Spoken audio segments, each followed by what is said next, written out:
اللہ اور ان کے فرشتے آپ صلی اللہ علیہ وآلہ وسلم پر درود و سلام بھیجتے ہیں۔ اے ایمان والو، آپ صلی اللہ علیہ وآلہ وسلم پر درود و سلام بھیجیے۔ میرے تمام ویورز دوستو، آپ دیکھ رہے ہیں 786 شاہین اللہ اشاری یوٹیوب چینل میرا، اور میں ہوں شاہین اللہ اشاری ABN نیوز قوم کی سوچ۔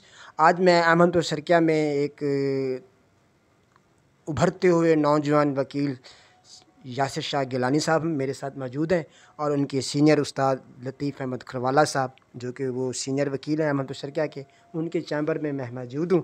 تو آج ہم ان سے یاسر شاہ گیلانی صاحب کی جو مقبولیت جو ہے نا وہ دن بدن جو ہے نا بڑھتی جا رہی ہے، تو ان کو جو ان کے جو ریمارکس ہیں، جو ان کی کیا یہ سے مقبولیت کو جو چھو رہی ہے، تو ان سے بارے میں ہم پوچھتے ہیں کہ یاسر شاہ صاحب سے تو ان کا کیا کہنا ہے۔ آج ان سے ہم بات چیت کرتے ہیں۔ جی ہاں جی گیلانی صاحب، السلام علیکم۔ وعلیکم السلام۔ ایک تو پہلی بات تو آپ کا بہت بہت شکریہ کہ آپ نے میری کوریج کی۔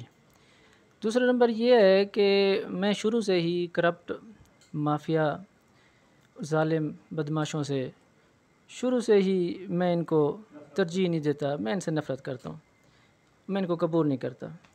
کبھی میں نے کسی کے آگے اپنا سر نہیں جھکایا، صرف اللہ تعالیٰ کے آگے ایاک نعبد و ایاک نستعین پہ عمل پیرا ہوتا ہوں، اور کوشش کرتا ہوں کسی راستے پہ چلوں اور دوسروں کو بھی گائیڈ کروں۔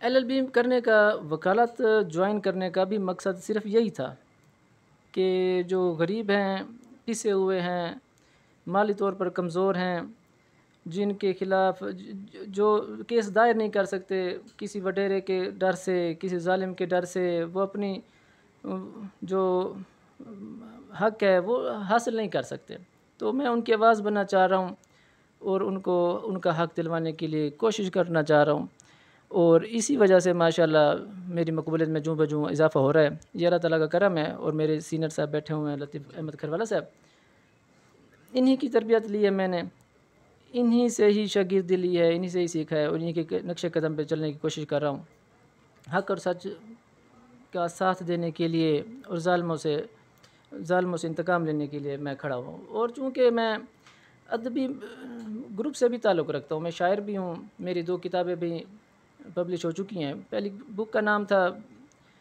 خدا اور خدائی، اور جو 2009 میں شائع ہوئی تھی۔ دوسری کتاب میری بے پرواہ کی باتیں، جو تقریباً 2013 میں شائع ہوئی تھی۔ تو ادبی گروپ سے بھی تعلق رکھتا ہوں میں، اس لیے جو میری سوچ ہے وہ تھوڑی ان سے عام روٹین سے تھوڑی مختلف ہے۔ جی میں آپ کی بات کر رہا ہوں گیلانی صاحب، مجھے یہی بتائیں کہ آپ، یہ تو آپ کی پوری آپ نے میری ویورز نے سنا، آپ کو کتنا عرصہ ہوا ہے یہ وکالت کرتے ہوئے، اس کے بارے میں ہمیں بتائیے کتنا عرصہ ہوا ہے؟ مجھے جب سے لائسنس ملا ہے نا، وہ تقریباً 1 سال ہونے والا ہے۔ تو 1 سال میں جو جتنا کچھ میں نے ان سے سیکھا، میں نے تقریباً 1 سال لطیف کھروالا صاحب میرے سینئر صاحب ساتھ بیٹھے ہوئے ہیں، ان کی بھی شاگردی حاصل کی ہے۔ جو آپ کی مقبولیت ہے اس کے بارے میں بتائیں، 1 سال کے اندر آپ نے جو ہے نا کتنے، یعنی کہ غریب لوگوں کے، مظلوموں کے کم سے کم کتنے آپ کے پاس کیس ہیں، کتنے ملے ہیں ہاں، جو کہ آپ نے فی سبیل اللہ کیے ہیں؟ سب سے پہلے میرے پاس ایک 9C کا کیس آیا تھا، وہ ملزم تھا نبی باش بائی قدر ڈینا کا، تو وہ بہت ہی غریب شخص تھا۔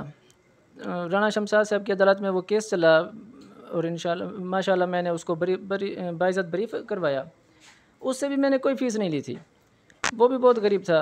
اس سے مجھے پھر ایک خوشی محسوس ہوئی، کسی کے ہمدردی سے، کسی کی دلجوئی سے، کسی کا ساتھ دینے سے جو مجھے سکون محسوس ہوا نا، وہ میں چاہتا ہوں کہ یہ میں اپنی ساری زندگی اس کو کنٹینیو کروں۔ آپ کا وہ سکون، جی آپ کی بات ہے، بالکل آپ درست کہہ رہے ہیں، تو میں پھر آپ کی بات کر رہا ہوں۔ ہمیں یہ بتائیے تمام دوستوں کو کہ یہ آپ جو ہے نا، اب آپ کو جی مقبولیت پہ جو آپ کی جو کہتے ہیں جو ظالم کرپٹ، وہ ان کے بارے میں آپ کو کیسے معلوم ہوا ہے، کیسے لوگ وہ آپ کے ساتھ وہ ایسی وہ حسد رکھتے ہیں؟ ہاں، یہ میں ضرور بتانا چاہ رہا ہوں کہ جب سے یہ میری مقبولیت میں اضافہ ہو رہا ہے نا، یہ جو کرپٹ ہیں، یہ مافیا ہیں، یہ بدماش ہیں، یہ لینڈ مافیا ہیں، یہ ظالم ہیں، یہ ان کے لیے میں درد سر بن گیا ہوں۔ ان کے لیے میں درد سر اس لیے بن گیا ہوں کہ میں کسی کے ڈر میں نہیں آتا، میں کسی کے خوف میں نہیں آتا، میں نڈر ہو کے کانفیڈنس کے ساتھ اپنی پریکٹس جاری رکھے ہوئے ہوں، مجھے کسی کا بھی مخالف اگر مجھے دھمکانے کی کوشش کرتا ہے تو میں اس کو سینہ تان کے دکھاتا ہوں کہ مجھے دھمکانے والا آج تک کوئی پیدا نہیں ہو سکا۔ یہ سینہ تان کے ٹھہرتے ہیں۔ تو یہ تھے یاسر گیلانی صاحب، تو ان کے ساتھ جو ہمارے سینئر وکیل ہیں، ان کے استاد محترم ہیں لطیف کھروالا صاحب، تو ہم ان سے بھی بات کرتے ہیں۔ لیکن گیلانی صاحب ہمیں یہ بتائیے کہ آپ کا کون سا حلقہ ہے، آخر میں دوستوں کو پتہ چلے کہ یہ گیلانی صاحب کہاں کے رہنے والے ہیں، ان کی بستی، ان کا گاؤں یا ان کا شہر کس علاقے میں، یہ اپنے آپ زبانی بتائیں۔ جی جناب، میں تحصیل احمد پور چرکیہ کا رہائشی ہوں اور بستی باقر شاہ میں رہتا ہوں، موضع بکھوار بھی میں، اور چھوٹے سے علاقے سے تعلق رکھتا ہوں۔ لیکن یہ ہے کہ میری کوشش ہوتی ہے کہ جتنے بھی پسماندہ لوگ ہیں، غریب لوگ ہیں۔ سر عمر کتنی ہے؟ سر عمر میری سر ایج ہو چکی ہے 40 ایئر، 40 سال میری عمر ہو چکی ہے۔ میں نے تقریباً جب میں نے میٹرک کی تھی نا، میٹرک کرنے کے بعد میں نے 10 سال پڑھائی چھوڑ دی تھی۔ پھر میں نے جب ظلم دیکھا، زیادتیاں دیکھیں، محرومیاں دیکھیں، تو پھر میں کسی مسیحا کی تلاش میں نکلتا تھا تو مجھے وہ مسیحا نہیں ملتا تھا، تو میں نے خود ٹھان لی کہ میں کیوں نہ خود ہی وہ مسیحا بن جاؤں۔ جی بالکل، جی یہ خود مسیحا بن گئے ہیں، اب انہوں نے ٹھان لی، ان کی عمر 40 سالہ، یہ نوجوان وکیل ہیں۔ تو اب ہم ان کے کھروالا صاحب سے بھی ان کے استاد کے بارے میں پوچھیں گے، لیکن ان سے تھوڑی سی گپ شپ لگا لیتے ہیں۔ کھروالا صاحب السلام علیکم۔ وعلیکم السلام۔ جی کیا آپ کے شاگرد کے بارے میں کیا؟ شاگرد میرا بڑا ہونہار ہے اور پڑھا لکھا آدمی ہے، دانشور ہے، کتابیں لکھی ہوئی ہیں، اپنی ایک سوچ رکھتے ہیں، اور ان کے پاس بڑی ایک سید فیملی سے ہیں، نڈر آدمی ہے، اور یہ سوچ سمجھ کر آیا ہے، اور بڑا عرصہ اس نے ریسرچ ورک بھی کیا ہوا ہے ادبی لحاظ سے۔ پڑھا لکھا آدمی ہے، جرات والا نوجوان ہے، اللہ اس کو کامیابیاں دے، اور ہمیشہ حق و سچ کے ساتھ اور انصاف کے لیے، رول آف لا کے لیے کھڑا رہے۔ میری دعا ہے اس کے ساتھ، مہربان جی، کامیاب کرے۔ مہربان جی، یہ لطیف کھروالا صاحب تھے، اور دوستو یہ نوجوان کے یاسر شاہ گیلانی صاحب کی آپ نے گفتگو سنی، تو یہ ایک چمکتا ہوا دمکتا ہوا ایک ستارہ ہے، تو یہ ان کی جو تھنک ہے، یہ سوچ ہے، تو یہ میں نے کہا دوستوں کو دکھا دو، ہمارے پاکستان میں اس طرح کے بھی لائر ہوتے ہیں۔ تو دوستو اگر میری ویڈیو آپ کو پسند آئی ہوگی تو پلیز میرے اس چینل کو لائک کیجیے گا اور سبسکرائب کیجیے گا، اور اینڈ باکس میں کمنٹس کیجیے گا۔ شکریہ، دعاؤں میں یاد کیجیے گا۔ آپ کا ہوسٹ شاہین لاشاری۔